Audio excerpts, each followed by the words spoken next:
Hello friends, this is Darren Hayes of PigskinDispatch.com. Before we take you to your favorite Sports History Network show, just want to tell you a little bit about some merch that you can pick up that represents your favorite SHN podcast. So far, there's t-shirts, coffee mugs, and even books from some of the authors that do podcasts right here on SHN. Who could buy something better than that, than have the history right from the gentleman that you hear talking about it? But we also are adding things each and every day. And where's that store, may you ask? Well, it's at SportsHistoryNetwork.com. Up at the top, there is the SHN merch button. Click on that, it'll take you right to the store, and you can be representing your favorite podcast and show the world that, hey, on the swag that I'm using, it's the headquarters of sports yesteryear, Sports History Network, and my favorite podcaster, the Sports History Network store. Shop there today.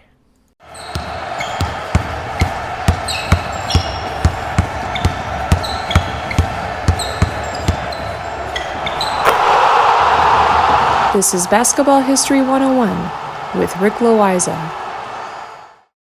Welcome back to award-winning Basketball History 101, part of the Sports History Network. I am your host, Rick Loayza, and this is the podcast where we bring to life some of the forgotten stories from basketball history. We are bringing old-school basketball to a new-school audience. And today we bring you the conclusion of the story of James Fly Williams, arguably the greatest or second greatest street ball player of all time. And as I mentioned in last week's episode, Fly Williams had talent oozing out of his pores. Very rarely does a player receive the gifts of height, athleticism, quickness, speed, leaping ability, and coordination in the way that Fly received them. And I said this last week and I will say it again. He had Allen Iverson level talent, but in a body that was 4 inches taller than Iverson.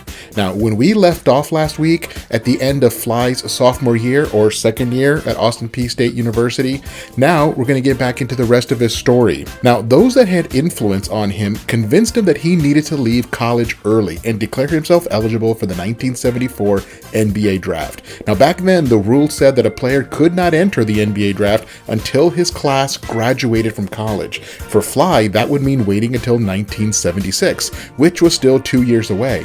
However, the NBA had an exception called the hardship rule. Essentially, a player could declare for the NBA early if he could demonstrate financial hardship on the part of his family, where going to the NBA would change his family's financial future. It was no secret that Fly and his family lived in poverty in Brownsville. For Fly to demonstrate financial hardship was the easy part. He submitted his paperwork to the NBA and it was accepted. Fly Williams was eligible for the 1974 NBA draft. However, this did not mean that his college career was necessarily over.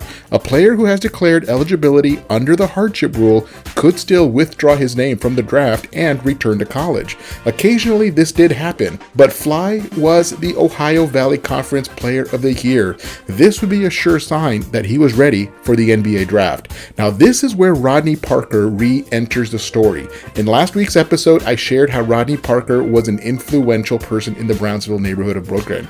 He was connected and knew every talented street ball player in the city and nearly every Division I coach around the country. He was the go-between connecting players to certain coaches to give these players opportunities to earn a basketball scholarship and go to a university.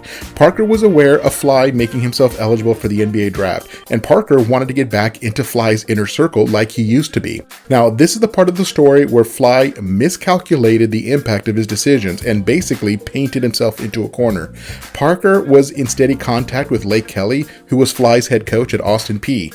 Parker thought that it would be wise for Fly to keep all of his options open, even the option of returning to school. But in Parker's conversations with Coach Kelly, it came out that Fly's academic record was under review. In other words, there was an investigation into Fly's academic eligibility. Every Division I athlete, regardless of the sport, has to maintain a certain grade point average. If they fall below that average, then they become ineligible in their sport. And that actually happened to Walt Frazier at Southern Illinois University. His grades fell below the average and he had to miss an entire year of basketball while he worked to improve his grades. For Frazier, everything worked out. He was able to return to the basketball team and have a wonderful senior year, after which he was taken by the New York Knicks and the rest is history. But for Fly, if he was deemed academically ineligible, then there really was no point in him returning to Austin Peay. He was simply not a good student. Now, while the investigation into Fly's academic record was happening, Parker advised Fly to not play in any summer pro-am leagues because playing in a professional/amateur or pro-am league would disqualify him from playing in any more college games. There were pro-am leagues throughout the summer in almost every big city on the East Coast, but NCAA athletes were not permitted to play with or against professionals in any sort of formal competition, and these leagues were considered formal competitions. Of course, Fly did not listen to Parker and played in several pro-am leagues throughout the entire summer of 1974. He played down in Washington, D.C., Philadelphia, and New York. Because of his incredible talent, he was being paid by the game to join certain teams. I mean, he was getting several $100s per game in the summer of 1974, and Parker was furious with Fly because Fly just threw away whatever eligibility he had left to play college basketball. The only thing that Parker was concerned with was that the NCAA did not find out. As long as the NCAA did not find out, then Fly would be able to return to Austin Peay with no one the wiser. As for his academic eligibility, well, word came back that his test scores were horrible, and he was no longer eligible to play NCAA basketball anyway. When Parker talked to Coach Kelly about this, Coach Kelly was not that disappointed in the results. He told Parker that the rest of the team was not going to miss playing with Fly Williams. Even Kelly himself had had enough of the Fly and his inconsistent behavior and lack of dependability. Kelly was not sad to see Fly move on to something else. So at this point, Fly's only option was to keep his name in the NBA draft and hope that he got drafted because college was no longer an option for him. And here is where there is another twist in this story. You almost cannot make this stuff up. Fly started telling people that he was not sure he was ready for the NBA and wanted to go back to Austin Peay University. When Parker heard this, he tried getting a hold of Fly, but Fly was tough to find and was not getting back to Parker. When Parker did get a hold of Fly, he told him in no uncertain terms that college was no longer an option. He had been disqualified because of his poor academic record. Fly had to keep his name in the NBA draft. And of course, Fly being Fly, he was going to do things his own way. Just 1 week before the NBA draft, he withdrew his name. He told everyone who would listen that he was returning to Austin Peay, and for some reason, he was unable to accept the truth that Austin Peay was no longer an option for him. He was no longer academically eligible, and if the NCAA ever found out that he took money to play basketball during the summer, well, that would have disqualified him too. He was living in his own world. Now, this is just me speculating for a moment. But the question kept bothering me. Why would a player withdraw his name from the NBA draft once he was ruled ineligible to continue playing college basketball? He was sure to be a top pick. He was in the top 10 in the nation in scoring at Austin Peay. All of the people with any influence in his life wanted him to go to the NBA. It seems that Fly was the only one against it. On the surface, the decision did not make any sense. Something else must have been going on. And again, here is where I am sharing what is strictly my opinion. I think he was scared of failing at the NBA level and what that would mean to his reputation back home. Back in Brownsville, he was the king of the neighborhood in regard to basketball. He was one of the top college scorers in the country. His reputation could not have been higher. Something about taking that next step caused him to withdraw his name, even when he had no other options. Or did he? Now, this is a good place to take a break, and I'll be right back with the rest of the Fly Williams story.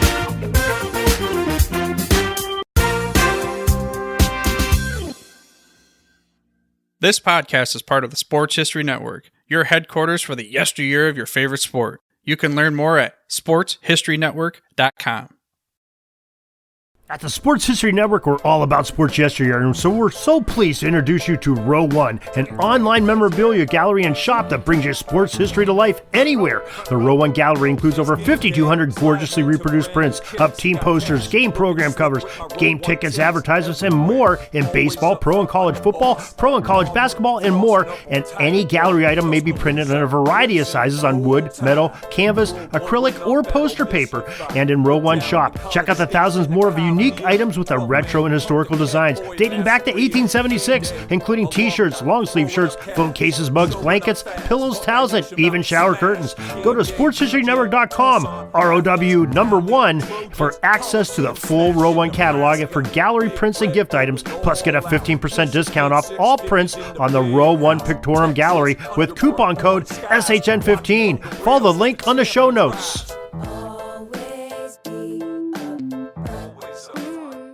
Hi, everybody. Dan and Andrew from Hello Old Sports here. We wanted to drop in and let you know about our latest episode. That's right. We interviewed the co-authors of Phyllis George, Shattering the Ceiling, a biography of groundbreaking broadcaster Phyllis George. And her life is really sort of a journey through 20th century America, from Miss America pageants to the Kentucky State House to the groundbreaking NFL Today show on CBS, even the Kentucky Colonels of the old ABA. We got into all sorts of stories about the Celtics under Red Auerbach, about the interview with Roger Staubach, about really all sorts of things, a fight between Brent Musburger and Jimmy the Greek. We really enjoyed talking with Lenny Shulman and Paul Volpone, who teamed up to write this book. The book is on sale right now, wherever books are sold. Within reason. Garage sales, probably not. So go ahead and pick up a copy today. And if you want a chance to win the book, you can go to sportshistorynetwork.com/giveaways and register for a chance to win. Goodbye, old sports. Welcome back to the show, and let us move on to the conclusion of the Fly Williams story. He had just withdrawn his name from the NBA draft, even though he was no longer eligible to play in college. He had no other options for basketball except to play back on the streets of his old neighborhood in Brooklyn. However, there was another professional basketball league that had been around about 7 years, and that was always looking for talented players, even talented players with baggage like Fly Williams. Unlike the NBA, where an amateur player has to formally submit paperwork to declare himself as an eligible player, the ABA did not have a paperwork requirement. At the ABA draft, a team could just say anyone's name, and that player's rights went to that team. So, without Fly having to submit any paperwork to the ABA, the Denver Nuggets selected James Williams from Austin Peay State University. But the Nuggets had no intention of actually signing Fly to a contract. They just wanted his rights so that they could sell those rights to another team, which is exactly what they did. The Spirits of St. Louis were that team. They purchased the draft rights to Fly Williams. Now, Fly had an option that fell right into his lap. If he wanted to go professional and make some real money, then there was a team in St. Louis that wanted him. That businessman that Fly had been hanging out with back in Brownsville, Joe Jeffries L., well, he legally became Fly's agent, just as he had planned, and he was set to earn 10% of Fly's ABA contract. In one place, I saw that the contract was for 3 years at $500,000 for all 3 years combined. So that makes it about $166,000 per year and some change. But it was often hard to find out how much money Fly actually received. In the ABA, they made a habit of deferring salary out to 20 or 25 years in the future. It was all very complicated and not the point of the story, so let's just keep going. The main thing is that now Fly was a proper professional basketball player. He joined the Spirits for the 1974-75 season, and the team was loaded with talent. They had the great Marvin Bad News Barnes, who averaged 24 points and 16 rebounds per game. Freddie Lewis averaged 23 points per game. Maurice Lucas scored 13 points per game and pulled down 10 rebounds per game. Then there was Gus Gerard and Joe Caldwell, who each threw in 15 points per game. That was 90 points per game just from the 5 starters. And then Steve Snapper Jones came off the bench for 11 more points per game. Scoring was not this team's problem. So how would Fly Williams fit in on a team like this? Fly was used to street ball, where putting on a show was more important than securing the victory. Up until this point in his life, every crowd that came to see his games came to see him, whether it was in college or on the playground. In his very first game with the Spirits, he scored 22 points in a loss to the Memphis Sounds. And in his second game, he scored 24 points in a win against the Utah Stars. And then it started to fall apart after that. He was not playing team basketball. An assist was really rare for him. Just like he had played his entire life, he thought that the best way to score on any given possession was for him to take the shot against any defense. Well, it did not take long for opponents to figure out that Fly was a ball hog. You could just double team him and he would still refuse to pass the ball. He quickly became a liability because he refused to play as part of a team. He just wanted to go 1 against 5 on every single possession. The other guys on the team did not care for Fly's style of play. They wanted to play team basketball. That means all 5 players on the court working together, or at least as together as a team can play when you have Bad News Barnes on your team. Now, Coach Bob McKinnon started to reduce Fly's minutes. Fly could not figure out how to play team basketball, and he also could not figure out how to make a simple play and just get the 2 points. For Fly, every possession was a chance to show off for the crowd. Now, this is where I need to pause to discuss the difference between street ball and professional basketball, and I love both environments, and there is so much to learn and appreciate about each of these forms of basketball, but they have different goals. In street ball, players become famous by putting on the best show. Maybe that means scoring a ton of points. Maybe that means scoring points in the flashiest possible manner. For other players, putting on a dribbling show like you were a Harlem Globetrotter is how you make your name.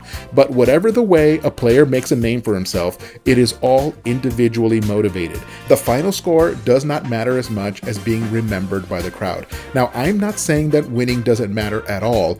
I'm just saying that making a name for yourself as a street ball player can often become the higher priority. Now, in professional basketball, the goal is to win because guys get fired if they don't. A losing coach will only last so long before the team lets him go. A player that does not win will get traded or simply not get re-signed when their contract runs out. I mean, if you can score in a flashy way in a professional game, well then more power to you. But as long as a player does not put that ahead of getting the victory. Now this is what Fly could not figure out. He had always been taught to play for the crowd at the expense of the win. He had never been taught proper team basketball, which is why he would walk off a playground court once he had reached his stated goal for points. Now after that first season with the Spirits, he averaged only 17 minutes per game and 9 points per game in 71 games played. There were 37 games where Fly scored in the single digits, and several times where he did not score at all. He was starting to wear on his coaches and his teammates. Now, one thing that I have not mentioned in the entire story of Fly Williams is that he was missing several of his front teeth. Now, this is why you rarely see him smile in any of pictures that you might find of him. If he has to smile, he would do so with his mouth closed. The whole thing with the missing teeth became part of the charm of Fly Williams. But the Spirits broadcaster that season was the now famous Bob Costas. He was a very young 22-year-old broadcaster just getting started in his profession. And he once said, quote, "Fly is a legend, but he's a legend to a relatively small audience," unquote. And he also had this to say about Fly, quote, "Fly's game and his mouth were equally toothless," unquote. Now, after his rookie year with the Spirits, he returned to Brownsville for the summer of 1975 and got into more trouble with drugs and alcohol. His life was spiraling out of control. What he did not know at the time was that he had already played his final ABA game. When it was time to return to St. Louis for his second season, he found that the Spirits had fired Coach McKinnon and hired Rod Thorne as the new head coach. Now, I'm not sure how well you know the name Rod Thorne. He played for 8 years in the NBA before moving into the coaching and executive ranks. Rod Thorne is the man who drafted Michael Jordan to the Bulls in 1984. He later went on to be an executive with the NBA and the general manager for the New Jersey Nets, among a host of other basketball jobs. He is in the Hall of Fame as a contributor, and deservingly so. Rod Thorne was an old school coach, even by the standards of the 1970s. He did not put up with nonsense from anybody. Unfortunately, Fly Williams had devolved into a whole bunch of nonsense. Thorne cut Fly Williams from the team during training camp in what would have been Fly's second season in the ABA. Now, Fly Williams had nowhere to go. He was out of professional basketball about as quickly as he came in. He was only 22 years old and he had already washed out as a professional basketball player. He ended up not playing anywhere that year, but he stayed in St. Louis, even traveling on his own to road games to follow the Spirits. So what was Fly doing hanging around all season with the team that had cut him? Well, he had turned to his second profession, being a drug dealer. He became the primary supplier to the Spirits and any other professional basketball players that he crossed paths with. The word was that he was making as much money selling drugs as he was making as a player, and the drug money was tax-free. Of course, he got the itch to play again in 1976, and he joined a league called the Eastern Basketball Association and led that league with 27 points per game, playing for a team called the Red Roses. In 1977, he made it to the Eastern League's All-Star game, but showed up late.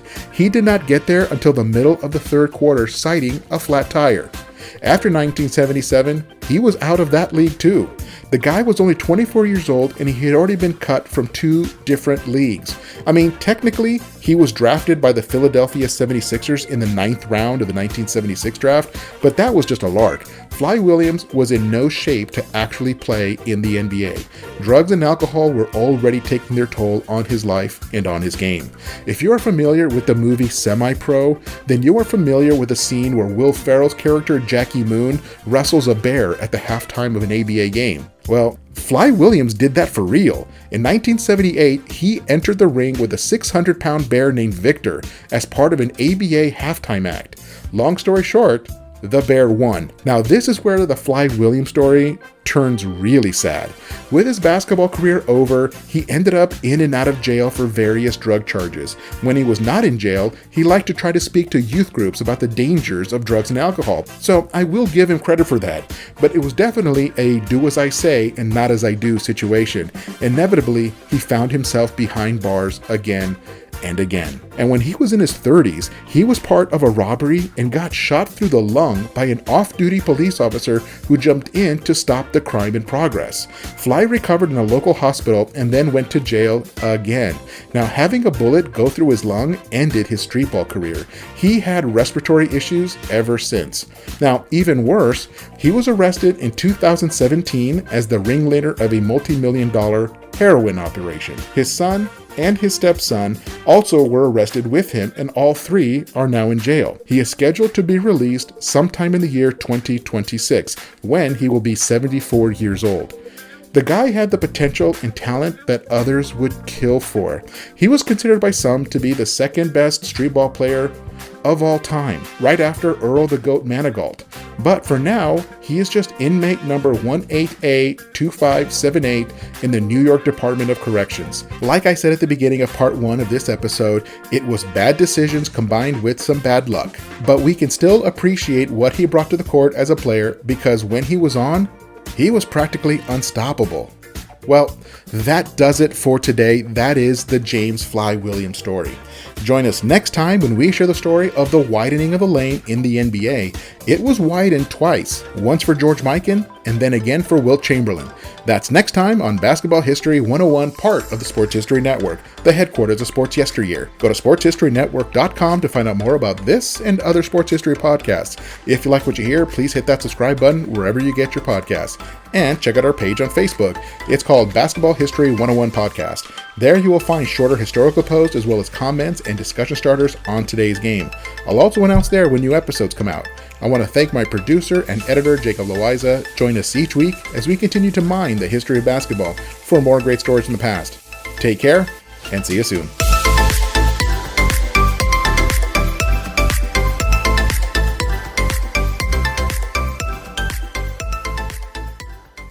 Hey there, sports history fan. This is Arnie Chapman, aka the Football History Dude, and I hope that you enjoyed this recent episode presented by the Sports History Network and were able to learn some good old-fashioned sports history knowledge nuggets. I started the Sports History Network back in 2020 with the mission to help podcasters find a community of like-minded sports history nerds, as well as helping aspiring podcasters to start their own shows. We have a little bit over 30 shows on the network right now covering all sorts of sports history, but as far as I'm concerned, we're just at the toothpick in the ocean moment, that can't even figure it out because there's so much more coming. We wanted to create the ultimate headquarters for sports yesteryear, starting with Podcast Network and our website, but we're going to continue to move into other mediums as well. And here's the cool part, because we want you to be part of our team. So if you're interested in starting your own podcast, or maybe being a guest on one of our shows, or who knows, maybe even writing an article for us over on the website. Seriously, all you gotta do is reach out to us on the contact page over at sportshistorynetwork.com. You can be as technologically savvy as a Neanderthal tapping on a stone trying to figure out this whole hieroglyphics thing back in the day. Again, it doesn't matter, because even if you don't understand the whole podcast space, we have a production team that can pretty much help you out with doing everything. All you gotta do, head over to sportshistorynetwork.com, head to the contact page, fill it out. That message goes right to me, and I'll reach out to you as soon as I can. But for now, dude, I'm through if you're through.